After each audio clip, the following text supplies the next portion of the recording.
ಈ ನಟಗೆ 4 ತಿಂಗಳಾದ್ರೂ ಕ್ರೇಜ್ ಅಂತೂ ಕಡಿಮೆ ಆಗಿಲ್ಲ. ಇದೀಗ ಬಿಡುವನ ಮಾಡ್ಕೊಂಡು ನೋಡಿ ಸಂಜೆ ಟೈಮ್ ನಲ್ಲಿ ಸಿನಿಮಾ ನೋಡಕ್ಕೆ ಬಂದಿದ್ದಾರೆ. ಅದುವೇ ಧ್ರುವ ಸರ್ಜಾ ಅಭಿನಯದ ಕೆಡಿ ಸಿನಿಮಾ ನೋಡಿ ಬಹಳನೇ ಖುಷಿ ಪಡ್ತಾರೆ. ಕಂಪ್ಲೀಟ್ ಸಿನಿಮಾ ತಂಡದವರ ಜೊತೆಗೆ ಕೂತು ಸಿನಿಮಾವನ್ನ ನೋಡ್ತಾರೆ. ಗಿಲ್ಲಿ ನಟ ಅವರು ಒಂದು ಅದ್ಭುತವಾದಂತ ಸೆಲೆಬ್ರಿಟಿ ಪ್ರೀಮಿಯರ್ ಶೋನ ಮಾಡಿರ್ತಾರೆ. ಗಿಲ್ಲಿ ನಟ ಅವರು ಸೇರಿದಂತೆ ದೊಡ್ಡ ದೊಡ್ಡ ಸ್ಟಾರ್ಸ್ ಗಳು ಎಲ್ಲರೂ ಕೂಡ ಬಂದು ಸಿನಿಮಾವನ್ನ ನೋಡಿದ್ದಾರೆ, ನೋಡಿ ಖುಷಿ ಪಟ್ಟಿದ್ದಾರೆ. ಉಪೇಂದ್ರ ಅವರು ಸೇರಿದಂತೆ ಎಲ್ಲ ಬಹುತೇಕ ಸ್ಟಾರ್ಸ್ ಗಳು ಕೂಡ ಬಂದ್ರು.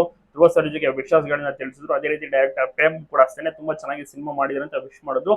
ಗಿಲ್ಲಿ ನಟ ಬಂದಿದ್ದು ತುಂಬಾನೇ ಜನರಿಗೂ ಕೂಡ ಖುಷಿ ಇದೆ. ಯಾಕಂದ್ರೆ ಅವರು ಬರುವಂತ ಟೈಮ್ ಕಂಪ್ಲೀಟ್ ಆಗಿ ಮುಖವನ್ನ ಕವರ್ ಮಾಡ್ಕೊಂಡು ಬರ್ತಾರೆ. ಲಿಫ್ಟ್ ನಲ್ಲೆಲ್ಲ ಲಿಫ್ಟ್ ಇಂದ ಹೊರಗಡೆ ಬಂದ ಮೇಲೆನೆ ಅವರು ಮುಖವನ್ನ ರಿವೀಲ್ ಮಾಡಿದ್ದು. ಅಷ್ಟೊತ್ತಿಗೆ ಆಗ್ಲೇ ತುಂಬಾ ಜನ ಗೆಸ್ ಮಾಡಾಗಿದ್ದು ಗಿಲ್ಲಿ ನಟ ಬರ್ತಾ ಇದಾರೆ, ಸಿನಿಮಾ ನೋಡ್ತಾ ಇದ್ದಾರೆ ಅಂತ. ಸೊ ಆ ರೀತಿ ಆರಾಮಾಗಿ ಕೂತು ಸಿನಿಮಾವನ್ನ ವೀಕ್ಷಣೆ ಮಾಡಿದ್ದಾರೆ, ಖುಷಿ ಪಟ್ಟಿದ್ದಾರೆ.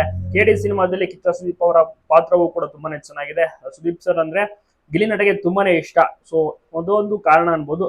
ಕೆಡಿ ಸಿನಿಮಾ ಗಿಲ್ಲಿಗೂ ಕೂಡ ಬಹಳಷ್ಟು ಚೆನ್ನಾಗಿ ಇಷ್ಟ ಆಗಿದೆ. ನೆಕ್ಸ್ಟ್ ಸಿನಿಮಾದಲ್ಲಿ ಧ್ರುವ ಒಟ್ಟಿಗೆ ಗಿಲ್ಲಿ ಅವರು ಕೂಡ ಒಂದು ಅದ್ಭುತವಾದಂತಹ ಪಾತ್ರವನ್ನ ಖಂಡಿತವಾಗಿಯೂ ಕೂಡ ಮಾಡಲಿದ್ದಾರೆ. ಧ್ರುವ ಸರ್ಜಾ ಅವರು ಅವ್ರಿಗೂ ಕೂಡ ಇಷ್ಟ ಇದೆ ಗಿಲ್ಲಿ ಜೊತೆ ಒಂದು ಪಾತ್ರವನ್ನ ಮಾಡಕ್ಕೆ.